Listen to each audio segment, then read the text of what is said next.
Today on Notsam Wrestling, is Kevin Owens actually right in his battle with Cody Rhodes? What is the favor that was promised to CM Punk? How much damage did Punk do with that handshake with Roman Reigns? A new women's championship is announced yet again. Who is the best wrestler under 30 years of age, and what is going on with the New Day? This is Notsam Wrestling. Welcome to Notsam Wrestling, and we are living in the afterglow of the Survivor Series. There was so much wild speculation, and so much of that encouraged by all of us here at Notsam Wrestling, going into Survivor Series, going into that War Games match, figuring out not only what was going to happen, but what was possible when it comes to what was going to happen. And some people, their expectations were met. Some people, their expectations were missed. But everybody has something to say about the end of Survivor Series this year. Not unlike last year, but I would say that this year was at least a little bit more traditional. Maybe not as earth-shattering instantaneously as last year was, but CM Punk is involved nonetheless. So CM Punk and the original Bloodline win War Games. Megan Morant and I did an entire emergency instant reaction podcast right after Survivor Series. It's on the audio feed. It's on the Not Sam Wrestling YouTube channel. I would recommend checking out the entire thing. The moment, I was very, very tense because I walked in, like a lot of people, to that match, wondering who was going to turn on who, what was the Bloodline and what were the members of the Bloodline going to look like coming out of this War Games match. And I hold that OG Bloodline so near and dear to my heart. What was to become of it?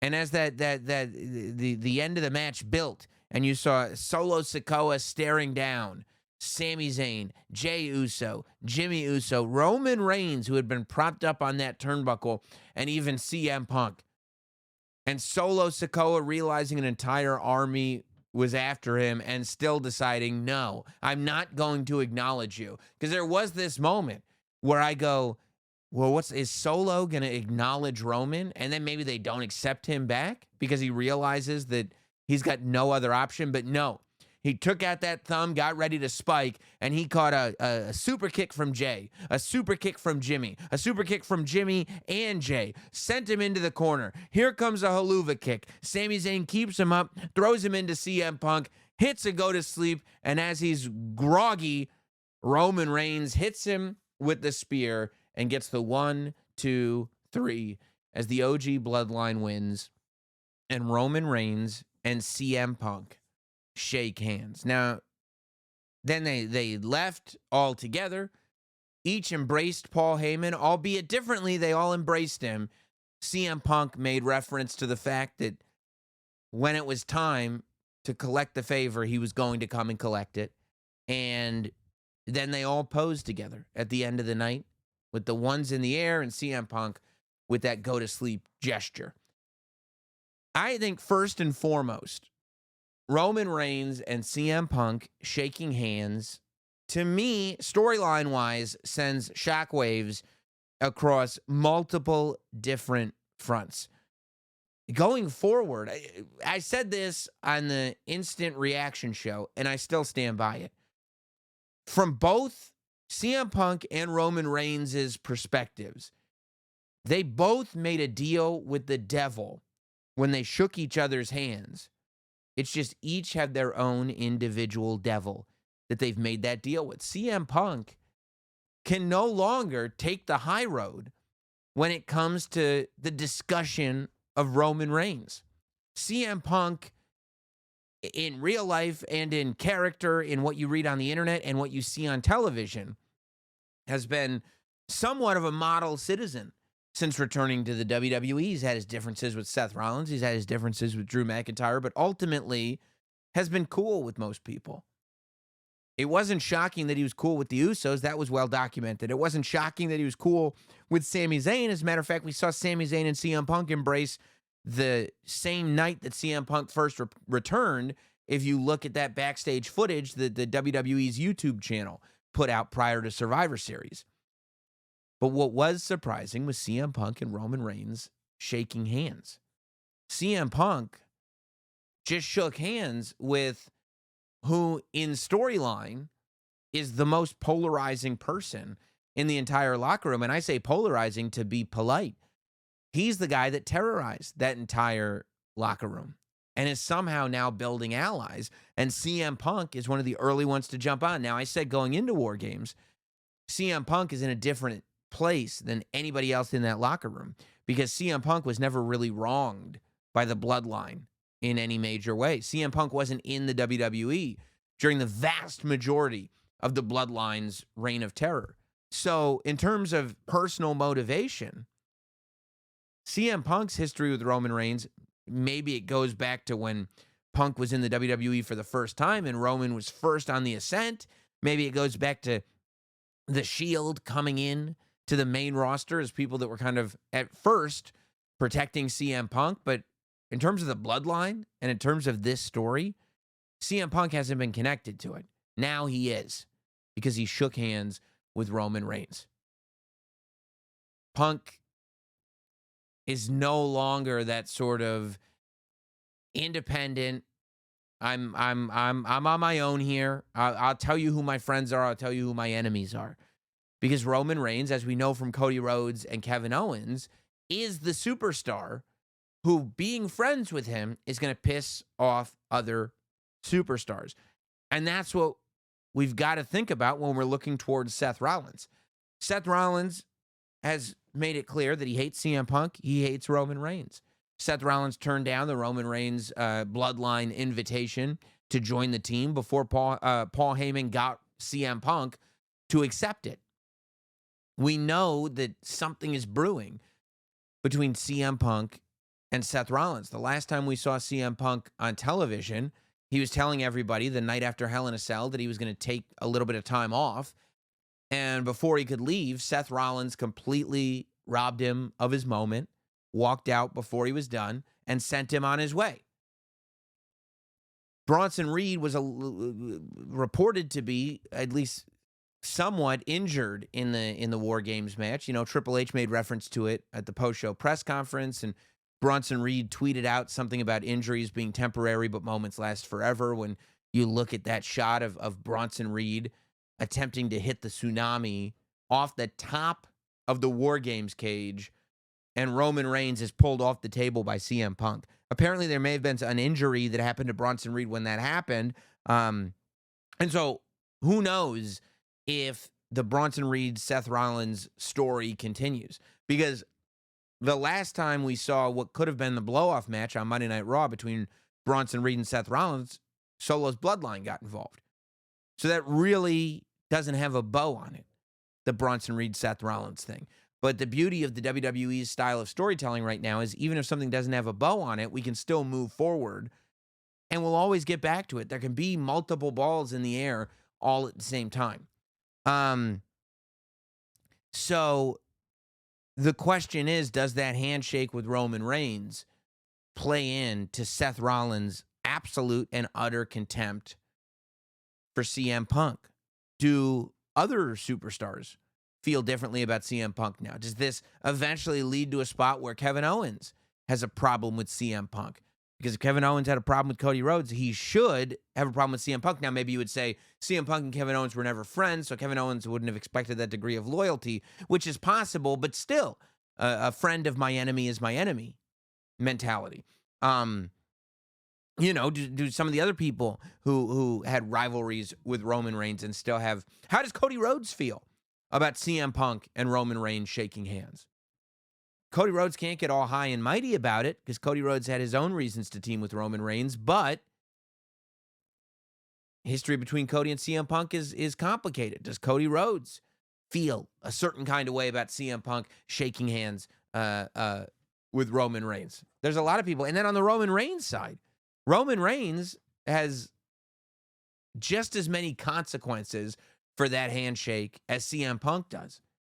The fact is that with that handshake, Roman Reigns is fully admitting that, yes, I accept, benefited from, and maybe even needed your help. Yes, you were right. We saw the tension building in the beginning of the match from Roman Reigns not letting CM Punk go, and sending Sami Zayn out there, to Roman Reigns deciding it was his turn to go and CM Punk stepping in front of him, to the two of them almost getting into it after Roman didn't help him up in the War Games match and Paul Heyman having to come out and make things fair between the two of them. Eventually, they get on the same page. And what does that mean? Roman Reigns, in a way, is admitting that, yes, CM Punk being on this team was a good thing, but even moreover, has now gone outside the bloodline twice. You could say, well, what about Sami Zayn? Sami Zayn's help was not accepted until he went through all kinds of hazing. He went through all kinds of loyalty tests. He went through trials, literal trials, in order to become an honorary Uso. And only once he became an honorary member of the family could he be considered an ally to the bloodline, because that's what it was for a very long time. It was the bloodline. They weren't accepting new members, and they were only loyal to the people that were in the circle. Now, Roman Reigns has reached out to people outside of the bloodline for help twice. And both times they were big stars. One time a clear enemy to the bloodline. The second time a potential enemy to the bloodline. That's Cody Rhodes and CM Punk. Roman Reigns has now reached out to both Cody Rhodes and CM Punk, has accepted and appreciated their help. And in that is saying that while, yes, the bloodline could still be the most powerful force that the WWE has ever known, we can't win by ourselves every time. And that our bloodline, for what it is, needs to go to these outsiders for help. And maybe the reason that Roman Reigns needs to go to the outsiders is because of all the mess that he made in the original bloodline. But still, anybody, and I'm looking at the final boss, who is sitting there going, this is about our family. The mission that Roman Reigns had originally stated. The bloodline is about taking care of our family, putting our family above everything else. That mission gets very convoluted when you're entering into partnerships with people like Cody Rhodes and CM Punk. So to me, Roman Reigns and CM Punk both made a deal with the devil when they shook hands with each other. Furthermore, apart from Seth Rollins being fuming with CM Punk about this partnership, apart from potentially The Rock being fuming with Roman Reigns about this partnership, is that the CM Punk Roman Reigns relationship didn't come without costs. Roman Reigns shook CM Punk's hand, accepted help from CM Punk, and did all of this knowing that a favor was promised to CM Punk and Roman doesn't know what it is. To go from a person who was the most powerful person in all of the WWE to now making deals with main event stars when you don't even know what the stakes are of the deal that you just made. Nobody signs a contract when they don't know what's on the line. And that's what Roman Reigns did when he shook CM Punk's hand. He accepted the terms of the deal that the wise man made without knowing what those terms are. And that is the favor that was promised to CM Punk. So what could the favor be? There have been a lot of people wildly speculating, and we will continue to wildly speculate. There are two mysteries right now in the WWE. One, what was the gift that The Rock returned to Cody Rhodes the night after WrestleMania? We still don't have an answer. And two, what is the favor that Paul Heyman promised to CM Punk? Now, I think there is a higher likelihood of finding out what the favor is earlier than finding out what The Rock gave to Cody Rhodes. Because what The Rock gave to Cody Rhodes is something that I think can only be told by The Rock. We don't have to wait for CM Punk to explain what the favor was, although CM Punk may do that. They've already announced that CM Punk is going to be starting off Raw on Monday night. So maybe CM Punk states what it is. maybe on Friday, Roman Reigns corners Paul Heyman and says, first and foremost, if we're going to get back on the same page, you told me not to worry about it. Worry about War Games. Well, War Games is over. What is the favor? I personally still believe, as I believed right after watching Survivor Series, that the favor is going to end up being my tribal chief. The favor is that if and when you reclaim the WWE Championship, nay, your WWE Championship, my tribal chief, that CM Punk will be able to call in an opportunity at that championship whenever he so desires. And I don't mean to, like, this will be like a Money in the Bank scenario. I mean that if CM Punk says, congratulations, Roman Reigns, you just won the title, I'm going to go ahead and want my match at the next pay-per-view. That is where I think the favor is going to go. If I had to guess right now, that would be the favor, because especially if you expose the favor early, it's not something that you have to deal with right now. I don't think Roman Reigns is going to be the champion within the next couple months anyway. So it's just something that you know is there. Going back to how WWE tells these stories now. Just elements are floating.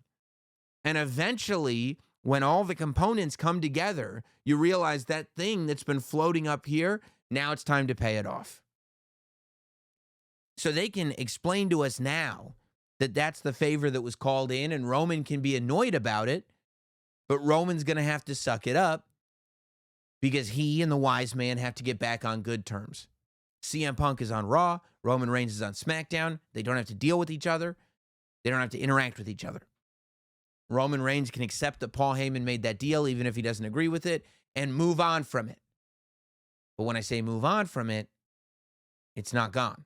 And that means that the minute we get to the story, which is Roman Reigns attempting to reclaim the championship, the story becomes all about that. Roman Reigns reclaiming it from Cody or whoever's got it. But the minute Roman Reigns wins that championship, we get to come on podcasts like this and start to wildly speculate about when the CM Punk Roman Reigns match is going to happen.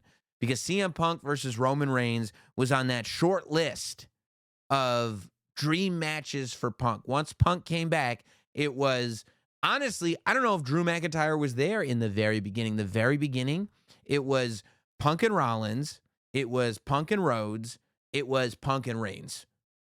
Then you start going down the list and talking about Punk and Kevin Owens. Then you start going down the list talking about Punk and McIntyre. Now, McIntyre changed the whole narrative when he was given a microphone the night after the Royal Rumble. Once Drew McIntyre was given the microphone, that narrative changed, and that became the only match that we wanted to see.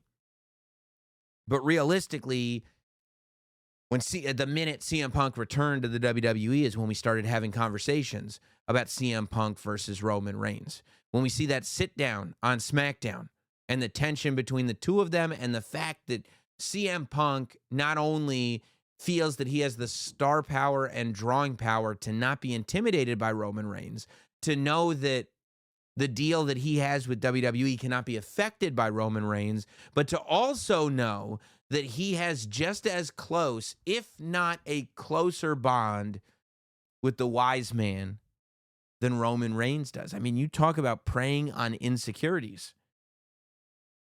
When CM Punk says, our wise man and my friend, what he's saying is, this thing that you guys have, I have that too, and then some.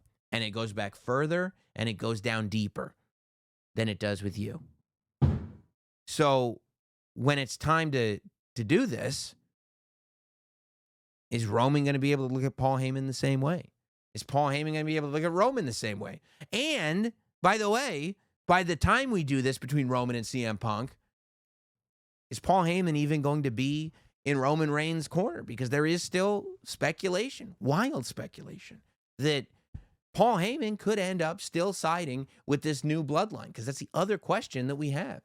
What's to be made of the new bloodline and their rivalry with Roman Reigns? If you had asked me to put money on it on Saturday night, I would have told you that I think that the new bloodline beats the OG bloodline, because Solo Sikoa pinning, and it was going to be, in my mind, Solo Sikoa pinning Roman Reigns.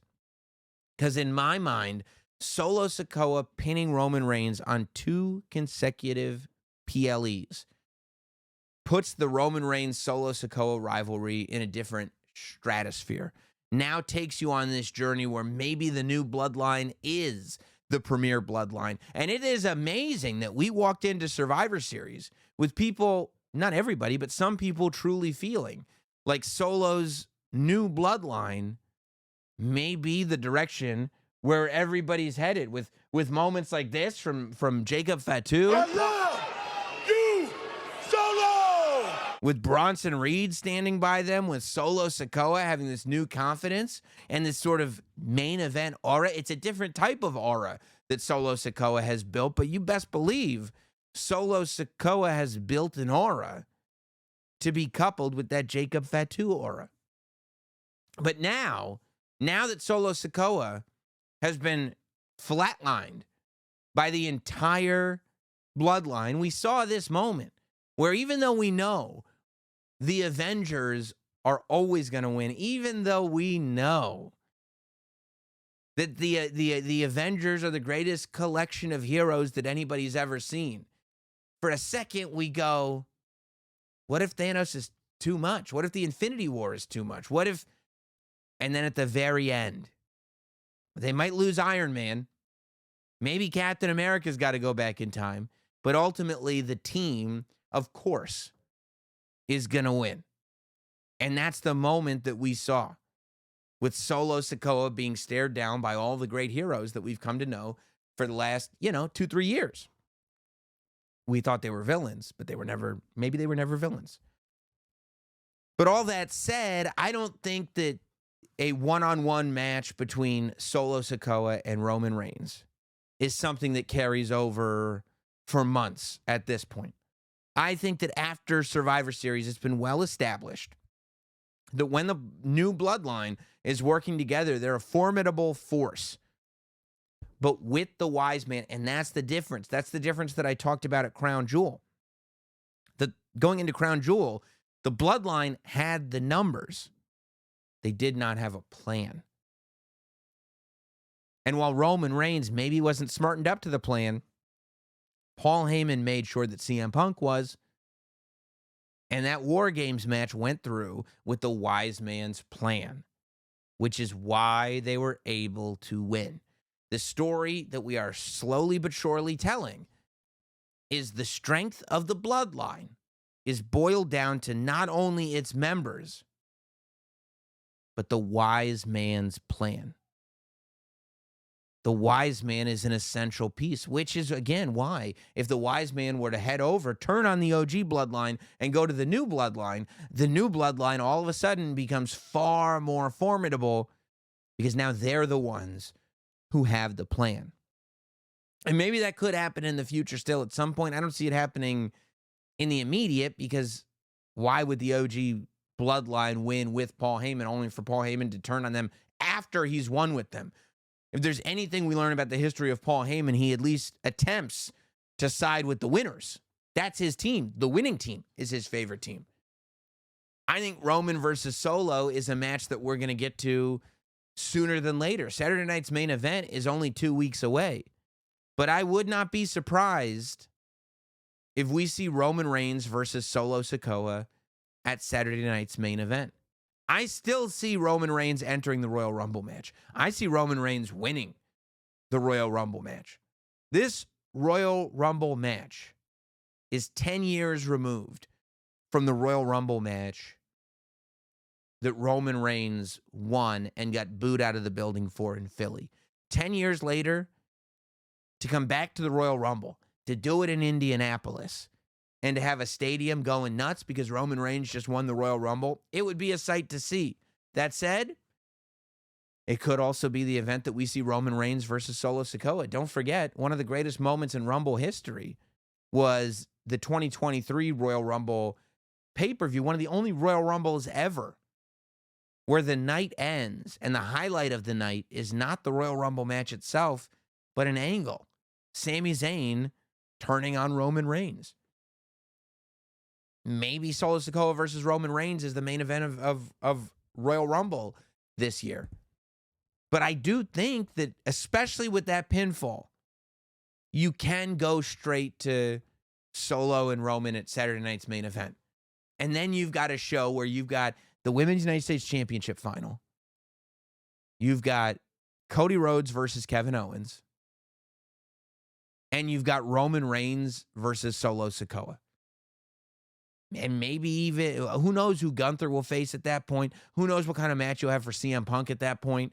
But you could put together a hell of a show if you're trying to get, eyeballs on NBC to show the world what WWE has become.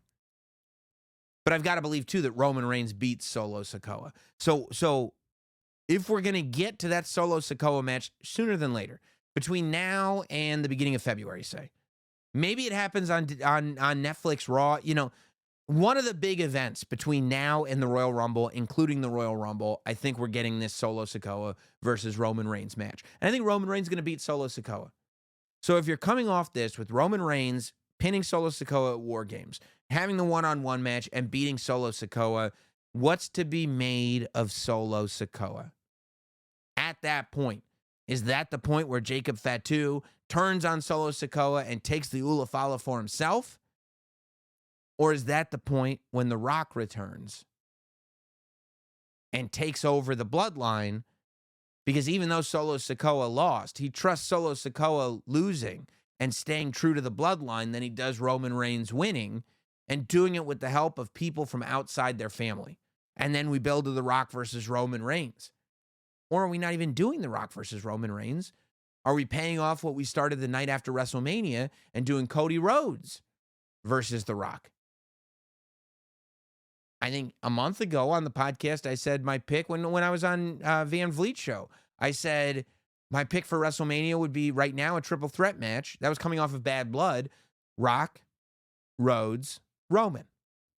And I'm still not against that. But today, as I feel as though the new Bloodline versus old Bloodline story has been sped up, I kind of see Roman Reigns versus The Rock very organically fitting in to WrestleMania this year. And the story that Cody Rhodes is telling organically fitting into a separate WrestleMania match and moment for Cody Rhodes. Between John Cena doing something in his last WrestleMania, which is bigger than just a one-off match because he's got the rest of 2025 after WrestleMania to go. So you can put him in a main event caliber match. Between John Cena wrestling whoever John Cena is going to wrestle. Between Brock Lesnar's name getting brought up far more often than one would assume that it would be brought up. Between Cody Rhodes and everything that Cody Rhodes has going on SmackDown. There is a lot of real estate here to have a main event for night one for the first time in 2 years, 2 WrestleManias, not be a bloodline match. WrestleMania 39, the 2 main events, were Sami and KO versus the Usos and Roman versus Brock. WrestleMania 40, it was Roman and Rock versus Cody and Seth, and then Cody versus Roman. There's a lot of room this year for night one of WrestleMania to be a non-bloodline match, and frankly, there's room for that match to be the Cody Rhodes match. Cody Rhodes may go to WrestleMania with his hands off of the bloodline. He may also go to WrestleMania with his hands right on the bloodline. We come out of Survivor Series with still all of those questions. And some of that is because we come out of Survivor Series heading right towards Saturday night's main event with Cody Rhodes being in an extremely interesting story with Kevin Owens. I mean, I have great admiration for Kevin Owens being the only character on WWE television that watches the product. Kevin Owens knows what happens on the show. He remembers what has happened to his character. He knows how other characters act. He knows how referees act. He knows how commentators act. The same way we do, because like him, we watch the product. And Cody and Kevin Owens has set up this story with Cody Rhodes where he's angry at Cody for very logical reasons. The reasons that Kevin Owens is building towards this match with Cody Rhodes are extremely founded, extremely logical. And Kevin Owens is running this campaign that is based upon Kevin is right, which is a TV-friendly way of saying, I'm not the heel. Cody is. Kevin is right is the television way to say, Kevin's the good guy here. Cody Rhodes is the bad guy. And Kevin on SmackDown put out this video where he set up kind of the basis for his case of why he's right and Cody Rhodes is in the wrong. And I've got to tell you, as much as it's a fun thing to go, you know what, Kevin is right, because he's not unfounded. And as much as it's a fun thing to try to twist the Cody Rhodes character and make it a villain, I talked to Megan on the Emergency podcast, and I said there is something about us wrestling fans that we're just used to not being able to have nice things. That for some reason we get nice things and we want to destroy them. We see this path for the OG bloodline to have a beauty, and I'm including myself in this, by the way. We see this path for the OG bloodline to have this beautiful moment of triumph. We want to destroy it in our fantasy booking. We see this path for Cody Rhodes. We get a babyface. We finally, after 30 years, 35 years, get a true babyface that we can all cheer for. There's a good guy in wrestling that it's fun for all of us to cheer for.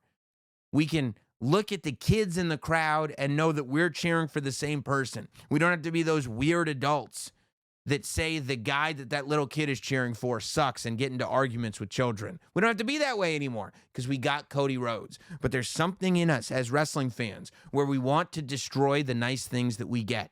There is something in us as wrestling fans where as soon as we recognize that Cody Rhodes is a legitimate good guy, that Cody Rhodes is a true babyface, white meat, typical hero that we can all applaud, we want to tear him down. We want to see him become a villain. The minute he is fully entrenched in, yep, he's the hero. See, we wanted him to be a disruptor, and he came in as a disruptor.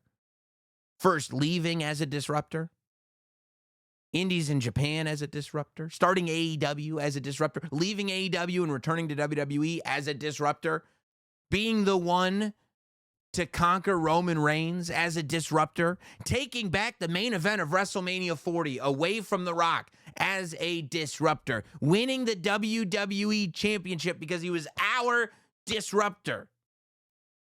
And the minute that he is holding the WWE Championship, we go, all right, let's turn him heel. And why? Why can't we have nice things? Why does Cody have to go full Homelander instantly? Everybody, they're paying hundreds of dollars to get his coat. People are showing up in droves. Every TV is sold out. Little kids dressed up as Cody Rhodes. Grown-ass men dressed up as Cody Rhodes. Dave LaGreca's on Busted Open crying wearing a pink robe. Look at the effect that Cody Rhodes has on people. Why do you want to turn him into a villain? We'll get there eventually, maybe, probably, whatever. But that's the thinking, I feel, that goes into people wanting to believe what Kevin Owens is saying. Because if you really analyze Kevin Owens' argument that Kevin is right, it doesn't hold weight. I'm sorry. Kevin Owens' argument does not hold weight. I'd be the first to tell you if Kevin was right. I have a great admiration for Kevin Owens. He's the best. He's not right. And I'll tell you why, okay? I'll tell you why. Because Kevin Owens, I understand why he's mad, but that doesn't make it right. I understand that he's upset, right? I have empathy for him and why he's upset. I understand how he got there, but that doesn't mean he's right, okay? There's a huge leap that's being made there. Kevin Owens is clearly mad because Cody Rhodes teamed with Roman Reigns. After everything Roman Reigns did to Kevin Owens opened himself up to be friends with Cody Rhodes, and Kevin Owens' friend Cody then turns around and teams with Roman Reigns. And Kevin Owens explains to us even part of the backstory. He talks about 2021 or 2020, whenever it was, when Roman Reigns and the Usos threw Kevin Owens 15 feet off a scaffolding. He talks about 2021 or whenever it was, when Roman Reigns had the last man standing match with Kevin Owens and brutalized him. He talks about January 2023, when the Usos wouldn't stop super kicking him at the end of the Royal Rumble. And I go, okay, I hear you. And he goes, and that's the guy you team with. Listen, Cody Rhodes, if we're trying to just speak pure logic with these characters, Cody Rhodes is the WWE champion. Cody Rhodes' responsibility is not to do the things that his friends will be most comfortable with. Cody Rhodes' responsibility is to do the things that he feels the WWE champion should be doing for himself and for the WWE. Not to make sure his friends don't have their feelings hurt. Can you imagine Cody Rhodes going, well, I really would like to make this decision, but my friend got thrown off a scaffolding 4 years ago, so no dice. No, that's not the way a champion asserts themselves. Cody Rhodes did the right thing as champion by his friend. What did Cody Rhodes do? He offered, not only did he offer, he insisted that Kevin Owens receive a shot at his WWE championship.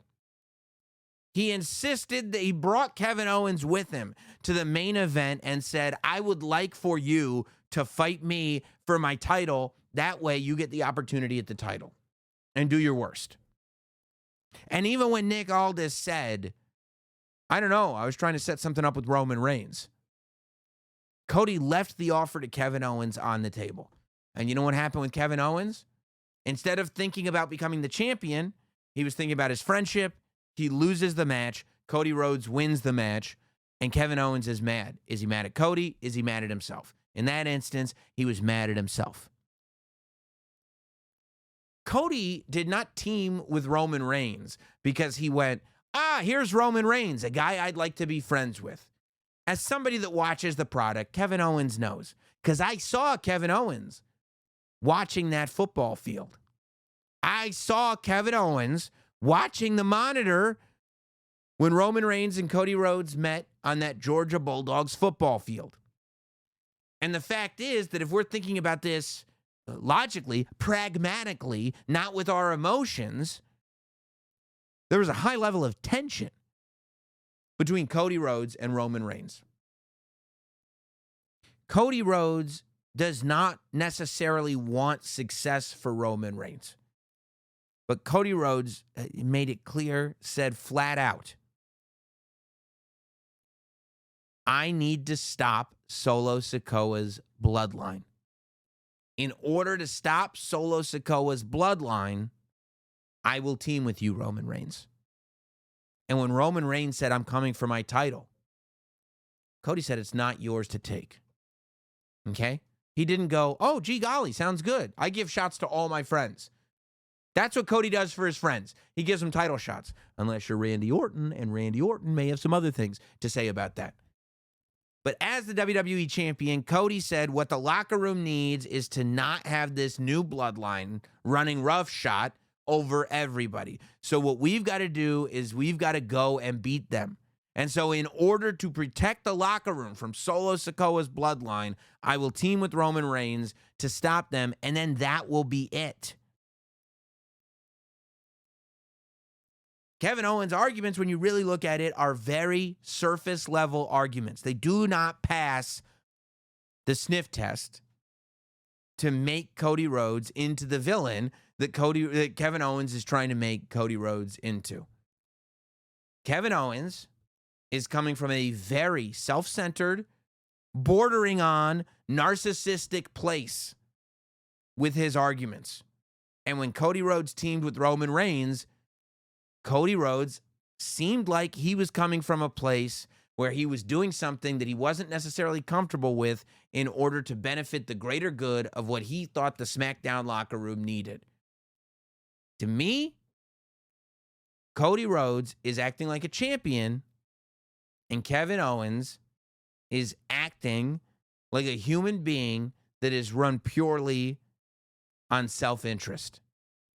However, he's being very, very manipulative, and he's trying to paint it the other way, where I am justified, I have been mistreated, and Cody Rhodes is not this person that you put him on a pedestal to be. He's trying to make people believe that this will put Cody Rhodes down that path of becoming the villain that he was always meant to be. And the fact is that it won't. Because the story is not an accurate one that Kevin Owens is painting. And because, quite frankly, Cody Rhodes like Batman. Now, he's not John Cena Superman. He's Batman. He's not the hero we deserve. He's the hero we need. Okay? I think that's the order that Batman did it in. So for me, I think that that's where it's at. Now, all that said, the fact that I could go on like that about this tells you how into this story that I am. How the buildup, I don't even need Roman Reigns versus Solo Sikoa at Saturday night's main event. Because what I'm really going to be focused on SmackDown over the next 2 weeks is this build to the Canadian Dream versus the American Nightmare.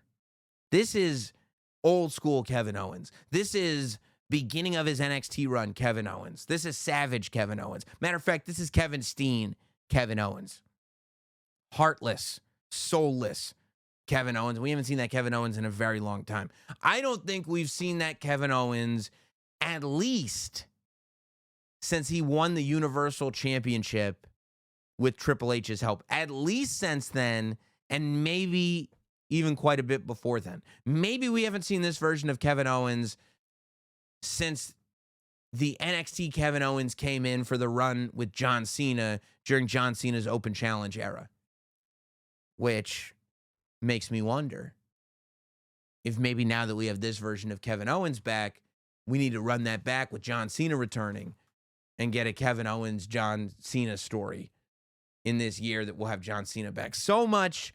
Guys, if you can forgive the interruption, when it comes to phone service, Mint Mobile has hit the jackpot. You're going to be saving tons of money with premium wireless that only costs $15 a month. All plans come with high-speed data and unlimited talk and text, and it's all delivered on the nation's largest 5G network. I love Mint Mobile. I've tried it. I put it in the phone.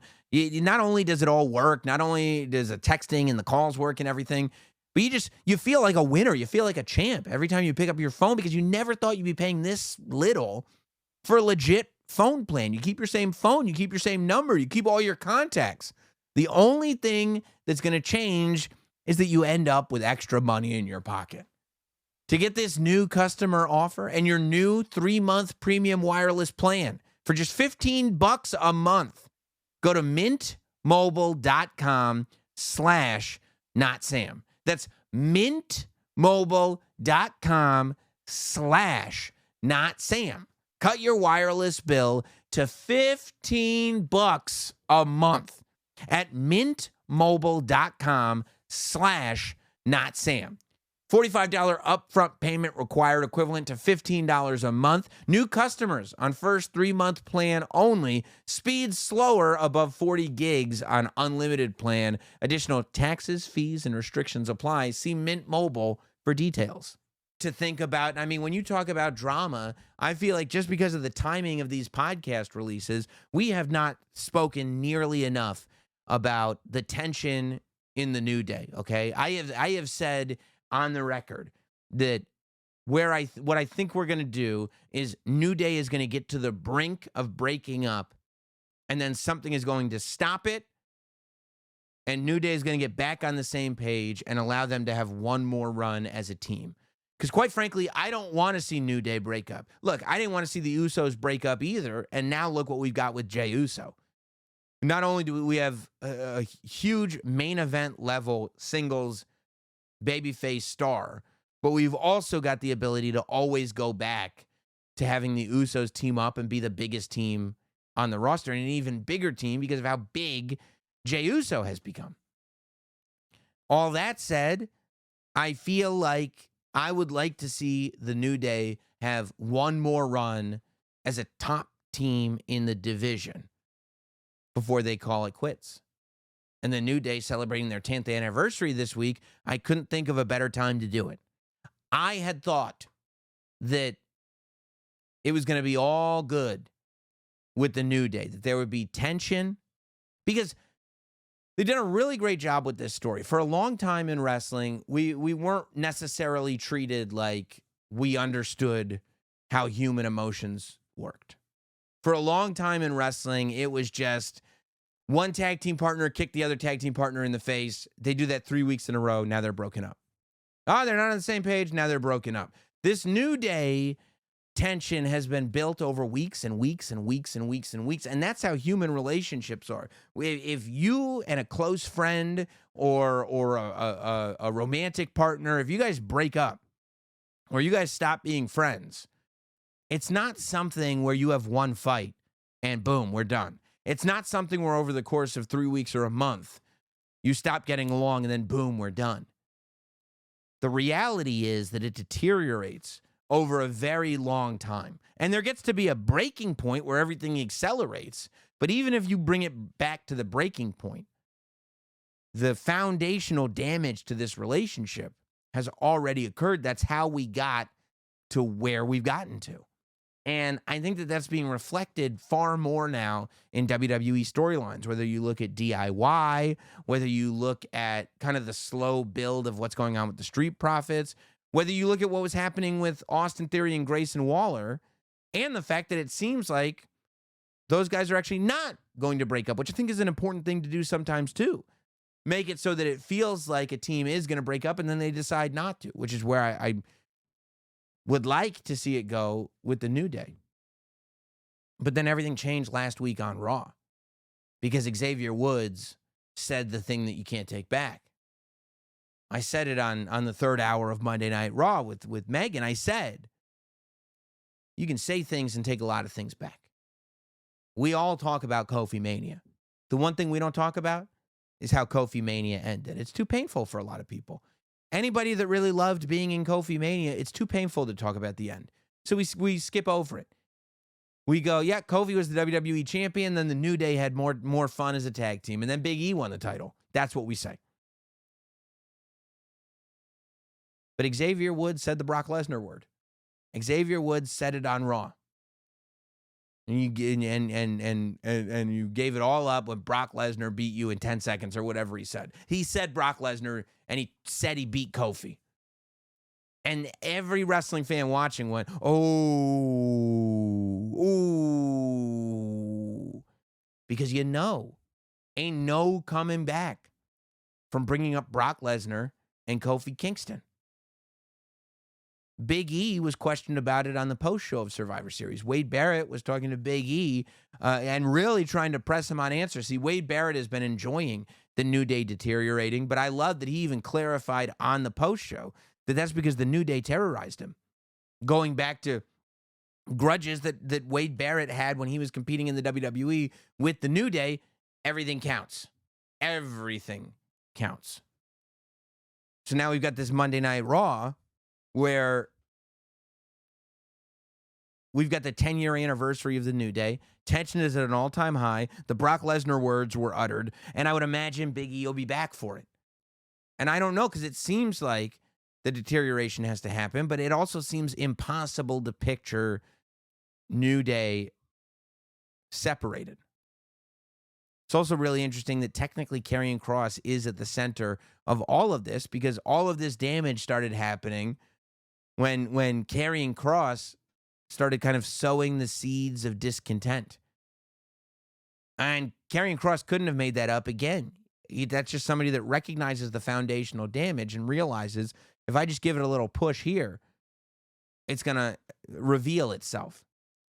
And I feel like that's what's happened. It's going to be really interesting to see where it goes. I feel like we should give the New Day story its own podcast, and that might have to happen later this week. I might have to turn the siren on for the New Day. If you think that's something that we should do, leave it in the comments. Mention me, put it in the reviews and the comments on the audio for this podcast. Let me know that that's what you want, because if that's what you want, that's what I'm going to give you. Don't forget, we talk about emergency podcasts. The Notsam Wrestling merch store is back open at notsam.com for a very limited time. I think you got a week, maybe a little less left to put your pre-order in for the new Feelings line of merch. There it is.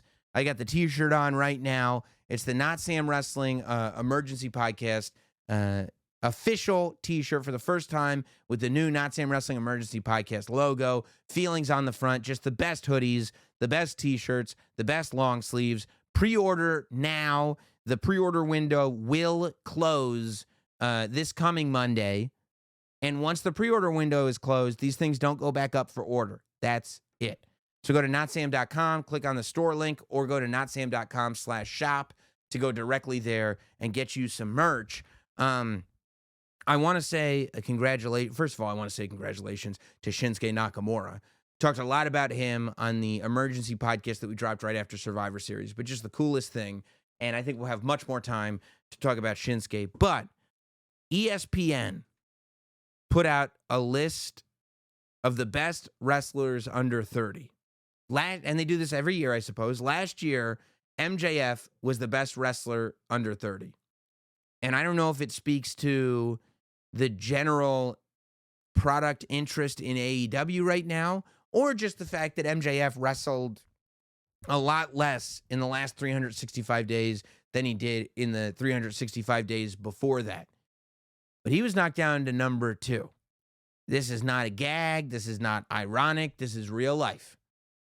ESPN named Dominic Mysterio, Dirty Dom, the number 1 professional wrestler under 30 years old. Look at what Dom has done. People laugh at my blind allegiance to Dominic Mysterio, but when you talk about people accomplishing things, okay, this is a guy that came into the WWE during the pandemic era without a lick of experience. That was not that long ago. It feels like a lifetime ago. It was not that long ago. He had no specific character other than the fact that he was Rey Mysterio's son. His ring gear didn't necessarily mean anything other than the fact that it matched Rey Mysterio's. And, you know, it was just kind of a nice thing. That's what you thought when you saw Dominic Mysterio. I remember him from SummerSlam 20 years ago, and it's nice that Rey is bringing his son in. That's a nice thing. There were a couple of moments, you know, Dom hitting the 619 on Brock, the tag team match that Rey and Dom had at what was that, WrestleMania 38, I want to say. Yeah, it would have been 38 with Logan Paul and The Miz. You know, nice moments. It was nothing to write home about. Nobody was sitting there going, Dominic Mysterio is my favorite wrestler. People were like, I mean, he's not bad. Nobody was sitting there going, this is a disaster. But also nobody was sitting there going like, yeah, that's who I'm going to invest in right now. And then all of a sudden, he meets these Judgment Day folks. He meets this Rhea Ripley.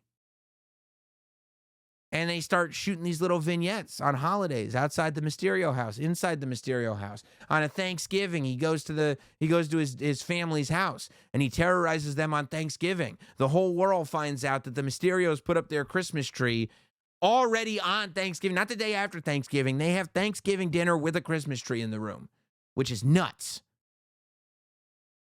And he comes back, whatever it was, New Year's, Christmas Eve. He ends up getting locked up, gets put in jail for a day. Turns that storyline into the foundation of this new character.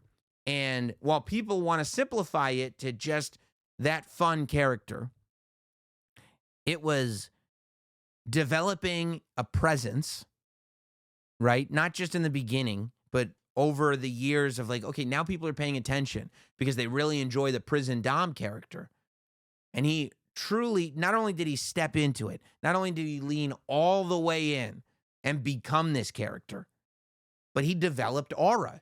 He developed a presence. He became a star. He became somebody that you looked at and you considered a star. Then, under everybody's noses, while he was having these amazing segments on Monday nights, sometimes on Friday nights too, where they were booing him out of the building, he was also working on Tuesday nights when he'd go down to NXT as the North American champion and have great, athletic, long matches. Just spending a year and a half, 2 years, sharpening every tool that you can put inside that toolbox. And then we see the finished product in front of us now as if it was always like this. In the beginning, Rhea Ripley was the star, and it was kind of funny that Dominic Mysterio was her lackey. That's not the case. In the Rhea Ripley, Liv Morgan, Dominic Mysterio love triangle, you've got 3 massive stars. There was a time where I would tell you on this podcast, what does Dominic Mysterio do if he's not with Rhea Ripley? Now, the answer is clear. Whatever the hell he wants to do. He's a bona fide star. He's one of those names that if you ask casual fans, who do you know? Oh, yeah, Cody Rhodes, Roman Reigns, Seth Rollins, Dominic Mysterio. It's a name that's going to come up. Dirty Dom has done this. And he's done it slow and steady. And it's a pretty remarkable thing, even when you look at it without humor. MJF hit number 2. We had Tony Storm coming in at number 3. I think the rise of Tony Storm is something that also needs to be studied. Rhea Ripley coming in at number 4. Feels a little low for mommy. Mariah May coming in at 5. I'm a huge Mariah May fan. I think she absolutely deserves to be top 5 on this list. And if I were starting a promotion, Mariah May would be top of the list of people that I wanted. And then also on the list, Braun Breaker, Takeshita, Austin Theory, Vikingo. I think Braun Breaker probably deserves to be a little bit higher on the list than he is. And who knows, maybe next year we'll be in the discussion for that number 1 spot. But that under 30-year-old bracket has all of a sudden become a much more competitive spot than it has been in the past. Before we move on to emails, let's talk about the big announcement that was made on Monday Night Raw. When the Women's United States Championship was announced, we didn't know if it would be brand exclusive. When we saw the brackets for the tournament, it was obvious that it was. All SmackDown women in that tournament. And in response, we knew it was probably coming, and it is. The Women's Intercontinental Championship is coming to Monday Night Raw. I would imagine that soon, maybe by the time you're watching or listening to this, the brackets have been announced. I would imagine that there will be a tournament to crown that first champion. And, I mean, realistically, if the first Women's United States Champion is being crowned on Saturday night's main event, logic would dictate that the first Women's Intercontinental Champion is either going to be crowned on the last Raw on USA or even more likely the first Raw on Netflix. I think crowning the first Women's Intercontinental Champion on the first Raw on Netflix puts your women's division in a great spot, puts that championship in a great spot as if to say we're taking this seriously. And it's just it feels right. I'm very much for the idea of not running both these tournaments at the same time. I like that even though they've announced both, that they're not, because they've done that in the past, where they do the same thing on Raw and SmackDown just with a twist, and I never like that. I think it takes away. It's almost subtraction by addition, if that makes sense. I think that it makes it so that you almost get lost, like you're not following it as much, and neither one seems as important as it would. I don't think crowning the first women's U.S. champion and the first women's intercontinental champion, both at Saturday night's main event, would be fair to anybody competing for it which is why I think Saturday night's main event for one, Netflix Raw for the other, especially if it's a Raw title, only makes sense. As far as names that I have, I think Zelina Vega is a name that everybody's got to talk about. I've seen Natalia's name get thrown around, and I think that she'll be competitive in this Intercontinental Women's Championship division. I would say the same thing I said about the Women's United States Championship, that these women's mid-card titles, I think, are also being designed because of an awareness of how deep the women's roster is in NXT, and how this makes it so that when women come up from NXT, there's a title for them to fight for that's not just the world championship that they're not going to win right away. I personally feel like this title has Lyra Valkyria's name all over it. Lyra Valkyria came head of steam, right? Made it to the Queen of the Ring finals. She did a ton very early in her tenure. But I think the realization set in again that it's like, well, we're not going to put the world championship on her yet. So after we've given her enough victories to push her, there's only so much more we can do. What do we do now? And I think that you finally have developed that answer with the Women's Intercontinental Championship. I think Lyra Valkyria is that workhorse. And if you're going to give the Women's U.S. Championship to Chelsea Green, which I don't know if you are, but at this point I would recommend it, why not have the polar opposite of Chelsea Green in Lyra Valkyria to represent the Raw Women's Intercontinental Championship? That's kind of where I land on it. If you land differently, let me know. If you land differently on any of this stuff, let me know. You can email into the podcast. Of course, the email address is notsamwrestling@gmail.com. That's notsamwrestling@gmail.com if you want to email in. Don't forget that the Feelings t-shirts, long sleeves, hoodies are available now at notsam.com. And tickets to the live Not Sam Wrestling podcast in Indianapolis are available now. We'll be at the Helium Comedy Club in Indianapolis the week of the Royal Rumble, Thursday before the Rumble. It's a 5:30 p.m. show, I believe. Just go to notsam.com and click the tickets link. And please join us in Indianapolis. It's going to be a great, great time. Let's go to Tommy in Ireland, all the way to Ireland. Hi, Sam. Love the show and the thoughtful, positive slant you bring to your analysis. I love wrestling. I'm not going to pretend I don't. As we speculate wildly, one element we should consider is that SummerSlam is now a 2-night stadium show as well. Yes, it's not till August, but that is true. So WWE will have to have a few big-time matchups in mind to sell this. Personally, this is the show I would build around Cena's attempt at a 17th World Championship. I see a lot of wild speculation that this should happen at WrestleMania, but I think that's too early in Cena's final run, and there will be enough on at Mania without Cena in a title match going for history. What are your thoughts? I've made hail to the PTC. That's me, Podcast Tribal Chief. I appreciate that. My feelings on that have not changed yet. I think Cena should compete for the championship at WrestleMania. I think that it should be a big deal made that Cena is trying to get his 17th World Championship at WrestleMania. I think he should lose at WrestleMania. I think he should get one more opportunity at SummerSlam, and I think he should win the title at SummerSlam and hold the title through maybe Bad Blood, end of October, beginning of November, and spend the last 2 months on a Cena farewell tour.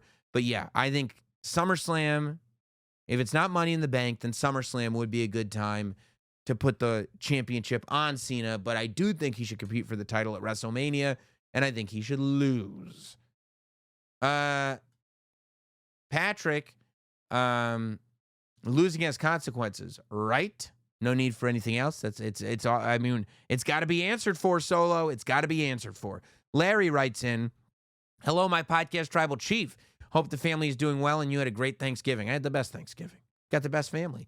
Quick question in relation to Survivor Series. WWE posted a video on social media of a backstage brawl with Damian Priest in the Judgment Day after his match. In it, you see Finn, JD, and Carlito, but you don't see Dominic Mysterio. Care to speculate wildly as to why or what that means? I also noticed he wasn't backstage in the clip with Liv either. So did he just not make the trip or did something bigger happen? hope that they say he had trouble at the border. I made a joke about it on the Feelings podcast right after Survivor Series, but I that's the way I would justify it. I would have a lot of people be angry at Dominic, but I would say he couldn't get through the border for reasons that he would not like to share. Reese writes in, some fans might be annoyed that WWE had both of their women's champions lose in War Games, but I feel like the way the feud has played out, they needed Rhea to pin Liv in order to justify it continuing to another championship match. Well, I don't think you can be annoyed that both their women's champions lose in War Games because they were on the same team. Either both were going to win or both were going to lose. That's all you can do. I saw some people annoyed that Tiffany wasn't able to cash in. Cashing in the War Games is as dumb as it gets. It makes no sense. That was always intended to be a fake cash in. It doesn't even logically make sense to cash in during a War Games match because you would cash in, become the women's champion, and then you have to continue the War Games match. It doesn't end the War Games match because you pinned your own partner. So it doesn't make any sense. And no, I thought that Rhea should pin Liv because Rhea hasn't been able to beat Liv one-on-one. So if we want to do another Rhea versus Liv match, show me Rhea pinning Liv, and where better place to do it than in the War Games where she can do it without taking the title off of Liv Morgan. Dear OPTC Sam Roberts. Okay, Tiger from Indonesia. What's up, dude? This is a global podcast, man. Now looking post-Survivor Series War Games, I have two questions. First, would you say a lot of the guys competing in their first War Games match had their breakout performance as a whole? Well, yeah. Jacob Fatu's transition from the Indy. I mean, I would say Jacob Fatu. I think Bronson Reed, every match he has these days is a breakout match for him. But Jacob Fatu was absolutely an MVP. Second, we were getting a rumor that Seth freaking Rollins would come out and spoil CM Punk's moment. I don't think that was a rumor. I think it was more wild speculation. With Sami Zayn and the OG Bloodline, in your opinion, would the seeds of Punk versus Rollins start from Saturday night's main event or early next year through the Royal Rumble? I don't know. It feels like it's something that should be addressed immediately on Monday Night Raw if Seth Rollins is as mad as Seth Rollins says he is, but who's to say? Joe writes in, hope all is well. Thanks for addressing the weapons collection on the emergency podcast. Their strategy wasn't good. Nobody's strategy. I don't understand anybody who enters a War Games match and gets weapons to not take advantage of their 3 minutes. Dumbest thing ever. Anyway, you're great at talking people off the ledge. It's a very valuable skill. What do you think of the chemistry of the performers during the first half of the War Games? It didn't take off until the last few minutes. War Games is tough. And, I think that part of it is that cage comes down and all this excitement is built. If you go back, at most War Games matches that don't have a ton of story going into it, and there's a lot of War Games matches that don't. It's very difficult to do that. The beginning of the match goes slowly. And the same thing for AEW Blood and Guts matches. The beginning of the matches goes slowly. If it was up to me and I were changing rules of War Games matches, I would probably make the first period go 3 minutes instead of 5, and every other period go 2 minutes instead of 3, just to get things going a little bit quicker. Because unless you're like, it's Jey Uso and Tama Tonga and you're going to have bloodline explosions going on, it's tough to do War Games matches, man.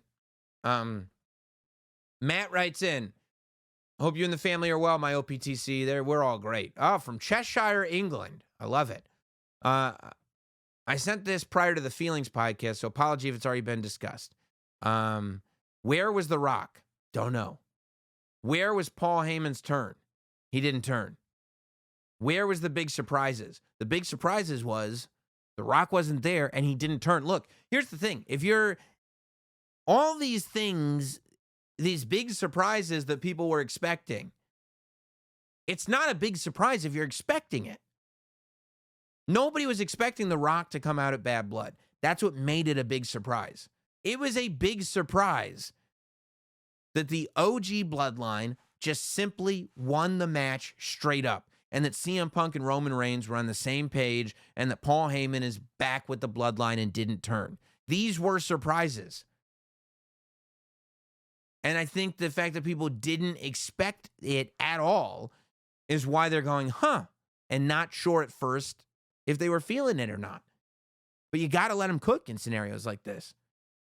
You know, I think that a lot of times people, myself included, we think we have the story mapped out.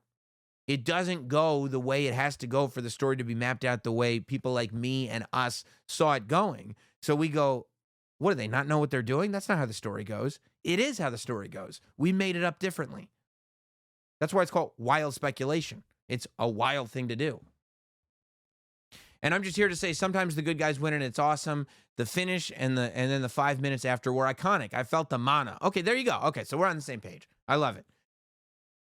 Also, Sami Zayn and Jey Uso are both Mr. War Games 3-0 since 2022. Cannot wait to see where this takes us into the Netflix era. Okay, Matt, you know what I mean? We're on the exact same page then. I love it. Let's go to Jonathan. The Favor. What if the Favor is something to do with Punk being put into the main event of WrestleMania when that part of the story happens? Well, I don't know if Paul Heyman has that kind of power. I mean, he can't take it away from the Royal Rumble winner. He can't take it away from the Elimination Chamber winner. Unless you have somebody help Punk win those matches or something, you know, it's a favor, but it has to be attainable. Dennis writes in, oh my God, how good was the Kevin Owens promo on Friday night? It was so good that I had to come on here and do a monologue, half in kayfabe about it, because I don't know any way else to talk about it. It's great. Shows why he hates Roman and why Cody was wrong. Obviously, I disagree. Me personally, I always agree with Kevin Owens, but he was just doing extra, but he had to do. Well, I'm interested now, the fact that you felt that way, Dennis, I'm interested in how you feel with my breakdown of it. Feel free to write back in.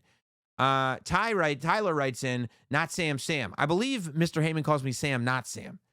Inspired by Battle of the Billionaires, what do you think of this WrestleMania 41 match idea? Logan Paul with Jake in his corner versus Mike Tyson's choice of opponent, Jacob Fatu. I mean, if we're ready for Jacob Fatu to be the biggest babyface in the company, which probably will happen at some point, I mean, I love you, Solo! Yeah. Yes. Just straight up. You know, I'm not going to sit here and punch. Would I be excited to know that Jacob Fatu is going to WrestleMania to kill Logan Paul and that Mike Tyson's going to be in his corner? Yeah, I'd be over the moon. I'd be ecstatic. I'd be fired out of a cannon. Through the roof. To the moon, baby. Yes, I think it was amazing, Tyler. You're onto something. And I'm not even going to say, well, this one's a heel, this would have to happen, that would have to happen. Straight up. If we get to April and that's where we're going, oh my God. Yes. Thrilled. Good call. Let me go to Sam. Hey, Sam to Sam. Do you think WWE will give more light to the fact that The Rock is the High Chief by being the last bloodline of Peter Maivia? High Chief must be greater than Tribal Chief. It's possible. You know, it's possible because that stuff was pointed out on the Samoan family tree and everything counts. So it's possible. I don't know if I would because there's been so much fighting about the tribal chief that the last thing you'd want to do is go like, yeah, that's only second place anyway. You guys have spent years fighting over silver. You guys have spent all these years fighting over second place. I'm number one anyway. Maybe if Rock said, I'm the tribal chief because I'm the high chief and that makes me the tribal chief, then maybe. Or, yeah, Solo Sikoa is the tribal chief, but I'm the high chief. Maybe. Let's do a couple more. Let's go to Frank. Hello, my almighty OPTC. I love you. I love you, Solo! Been a fan of wrestling for 36 years. I have a question for you. Has there ever been a superstar that was champion, turn heel or babyface and still held the title? I acknowledge you, my tribal chief. Okay, let's think about it. Hogan was not champion when he turned heel. Slaughter was already heel when he won the title. Hogan. Diesel was babyface when he won. Shawn, no. Brett, no. Austin, no. That's a good question. Has there ever been a champion that turned heel mid-title run, like a world champion for the purpose of this? I guess I'd never thought about it, because I'm going through WCW as well. Um, mm, I'm not sure that there has been. If there has, leave it in the comments or something like that. I might get back to you on that. That's a good question.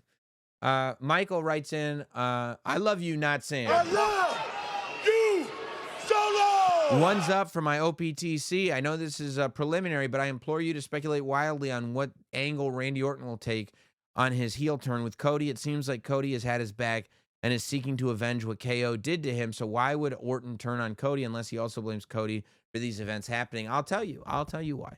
Also, your siren being your Ulafala and Matt Cardona showing up at Saturday night's main event literally blew my mind as I was listening. That's why you're the OPTC. That's right.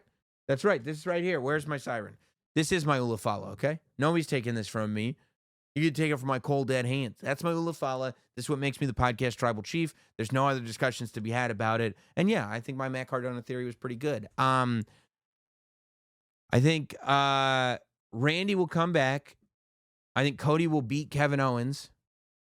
I think Randy will turn on Cody after Cody beats Kevin Owens. And Randy's reason for turning on Cody Rhodes is because Cody gave Kevin Owens a title shot, but he never gave Randy a title shot. He gave Cody a title shot because he gave Kevin a title shot because Kevin was his friend, and he never afforded the same opportunity to Randy Orton. That, to me, is the motivation. Hi, Sam, my OPTC. My name is Ben from New York. I grew up wrestling in the Hogan era and got drawn in this past WrestleMania. That's awesome. My question is going back to last WrestleMania. Why did Roman throw the chair outside the ring after smacking Seth with it? Why not hold on to the chair and go after Cody with it? It could be that the answer is simply that one of those things that needed to happen to get to the point of Cody winning, which we are meant to analyze, but I think perhaps there is an actual plot point in what Roman did. Perhaps Roman threw the chair out of the ring precisely because in that moment he actually forgot that Cody was even there. If you pay attention, he was staring right at Seth and threw the chair out of the ring while directly looking at him as if to say, my job is done. Yeah, I think that that's a good point. You know, and because I think that, sure, if you want to like not be fun and have a podcast conversation, then the answer would be, well, he threw the chair out of the ring so Cody could hit his finish and finish the match. But this is not Sam Wrestling. That's not what we do. We're here to have a good time. Everything counts, so let's make this count. I think that Roman wasn't thinking about Cody. I think Roman was thinking all about the satisfaction of that moment of taking out Seth Rollins. And that chair was Seth's. He hit Seth with the chair. He got rid of the chair, and now it's like, okay, let me come back to reality. And that's when Cody was able to hit him. So I think that that's why, you know, I think because in that moment, he wasn't thinking about Seth at all. All right, Justin is going to be the last email. Justin writes in, this is from Gainesville, baby, home of the phenomenal AJ Styles. Your positivity is infectious. Thank you. Your 3 rules have helped me become a better fan. Thank you. I'm guilty of letting the internet ruin my fandom. By the way, this is the internet too. Okay? Like, I was listening, there are podcasts that are like, oh man, the internet sucks. It's like, well then how's anybody going to listen to your show? This is also the internet. I'm guilty of letting the internet ruin my fandom. And right as I was planning to skip all content until the Netflix debut, your Survivor Series preview helped me get excited for the show. Thank you for continuing to be genuine. I've learned to apply your rules and spend less time on the dirt sheets. I acknowledge you as my OPTC. P.S. I would love to fantasy book a floor plan for a future WWE Experience Hall of Fame building here in the States. Yeah, I'll do that. I would love to do that one of these days. I appreciate that. I'm going to go to another email since that wasn't technically a question. Let's see. Let's go to this one. Okay, this is also from Sam. I'm having a tough time figuring out exactly why I should dislike Solo Sikoa and Bloodline 2.0. Solo doesn't treat any other member of the faction terrible like Roman did during his reign of terror, and they don't terrorize the rest of the roster like the OG Bloodline did. I wish WWE would do a better job of making the fans dislike the faction. Not really a question, just an observation. Sam, I appreciate you. I appreciate you writing in the email. Fans are literally chanting F you, Solo. What are you talking about? WWE would do a better job of making the fans dislike the faction. The new bloodline gets booed more than any other faction. Solo Sikoa gets Dominic Mysterio heat. They boo him so loud that he can't speak. There is very little on this earth more hateable than somebody who acts entitled to a title that they didn't earn. That's the new bloodline. That's Solo Sikoa. I don't know, making the fans dislike the faction. I haven't seen one show where the fans are not booing Solo, where the fans are not booing the new bloodline. I mean, just because you can apply logic to what they're doing doesn't mean that now all of a sudden fans like them. Fans don't like them. Fans boo them. As a matter of fact, fans booed them so much in the beginning that they said the act wasn't working. Many fans said the act wasn't working because they disliked the act so much, when in reality, they disliked the act because it was a heel act. And then he says, my wife and I have tickets to the Indie Live show and are driving from Southern Illinois for the event. That's awesome. Really looking forward to it. Probably not going to be sticking around for the Rumble event. Man, you don't want to miss the Rumble, but I appreciate you coming to mine. Awesome. I'll go to one more. I'm addicted to you guys. John writes in, you are without the shadow of a doubt the podcast tribal chief. Of course I am. I got the Eula follow right here, the siren. I follow every rule, and it has made watching wrestling a better experience, even for an old head, older than you. That's old. An old head like me, I thank you. I have a question. You are the quintessential New Yorker. Hey, yo. You have the accent, the credibility, the history that speaks to New York. Hey, I'm walking here. So with that established, what's up with your logo? Do you wish you were in Hollywood or Beverly Hills? Is that a Miami Vice homage? Very curious. Your loyal disciple, John. That's a great question, John. Here's why I love this logo. Because to me, this logo is an escape. This logo is from a nondescript place that everybody would love being at, a tropical locale, at a time that nobody can specifically place. Maybe it's Miami Vice in the 80s. Maybe it's Beverly Hills today. Who's to say where? All you can say is when you look at that, it's someplace you'd like to be. It's a wonderful, pleasant escape. And ultimately, that's what pro wrestling is. That logo right there, that's wrestling. And that's the way we should all take it in my humble opinion. Appreciate all you guys. Make sure you're subscribed. Make sure you're hitting like. Make sure you're leaving ratings and reviews on the audio podcast. Make sure you're leaving comments and subscriptions and everything on the YouTube version of the podcast. And make sure you're in Indianapolis on the Thursday before the Rumble. I think that's the 30th or 31st of January, the Thursday before. And make sure you get your feelings t-shirt at notsam.com. We'll see you soon for another Not Sam Wrestling.